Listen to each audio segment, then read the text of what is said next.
Now let's focus on the adjustments from the odds makers on college football. Brian Blessing here in Las Vegas. Glad to be with you at bangthebook.com. Again, we're still trying to sort out the playing field, but there are betting angles that you start to take into account, be it revenge games, letdown spots, look-ahead spots, and how this is impacting the odds makers, any shades they put on it, and the early opinions of the week from the betting public. Let's start with Clemson and Louisville. Monster game. Clemson opened 3.5.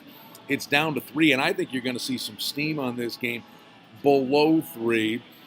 There's kind of a difference of opinion from some of the sportsbook directors here in Las Vegas on that game. Louisville has revenge. Their offense can go up and down the field. You know, earlier in the year, the Superbook over at the Westgate, they hung Louisville a 1-point favorite.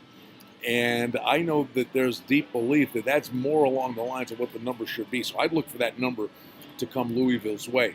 Oklahoma State, 11-point favorite, up to 14 against Pittsburgh, who got beat pretty convincingly last week by Penn State. But this is a Cowboys offense that can go up and down the field, and I think they're still just finding their stride. And I think to a degree, as stout as they are offensively, I think the Cowboys are leaving a lot of bullets in the holster here, keeping things pretty vanilla out of the gate, but I think they'll start to bring more into that offense, and they're going to be one salty team. I mean, they beat Tulsa and South Alabama, maybe have to implement a little more of their goodies on offense against the Pittsburgh team, but I think they're going to still be able to get it done here by keeping things relatively vanilla. Air Force in Michigan, 28.5-point favorite. That one's come down to 24.5, and I'll tell you that there's some respect for the military academies. You get no quit. That's the one thing, generally speaking, the kids are disciplined. And when you get a big number like this, the backdoor cover is always in play because there's never an ounce quit in the military academies. Notre Dame, 13.5. It's gone through 14, up to 15.5 at Boston College. These are usually pretty pedestrian games. Boston College is a run and stop the run kind of team. Duke looked great against Northwestern last week, so you see an adjustment here, and the betting public dives right in. It goes from 12 up to 14. Texas at USC, 15.5 was the number, and it's gone up to 17.5. And there's a little bounce back and some buyback from the professionals in this spot. Texas, it's a question of the kind of talent they have, but Herman to get them on the same page. We talked about this in a video earlier in the year. New head coaches, new offensive, new defensive coordinators.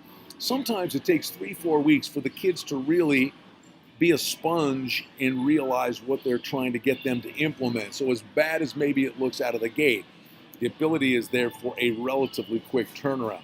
And then Army and Ohio State. The one thing I will say, this is one of those games where the angles we're talking about are kind of in play. Even though the military academies have no quit in them, and you think they're more disciplined than virtually every other team that's out there in college football, Army fell prey to a look-ahead spot last week. The coaches told them all week long, focus on Buffalo, focus on Buffalo. Well, they were life and death, rallied from a halftime deficit, won the game, but they were looking ahead to Ohio State. Now, you've got Ohio State in a letdown spot after losing to Oklahoma. That's a punch to the gut, going against a tough offense to prepare for in just a week. It's one of those situations, you got to kind of look Army's way. I mean, one would think, hey, listen, Ohio State's going to take it out on Army, and that certainly could be the case. But the reality of it is these kids are human beings, and a letdown spot is certainly something that bears very close watch. And you're always trying to read between the lines, trying to figure out what these teams actually are. As I always say, water finds its level. Now we kind of know where we stand. We've seen them for a couple of weeks. But again, sometimes it's about the quality of the opponent, what the coaches are thinking, how much are they actually implementing with offensive and defensive schemes. It's still a moving target, but we're getting a better idea. And we're always here in Las Vegas to try to get that information to you from bangthebook.com. Always inviting you to listen to the Sports Betting Podcast, as well as following along on Twitter at BangTheBook. Always glad to be with you. Brian Blessing in Las Vegas, bangthebook.com.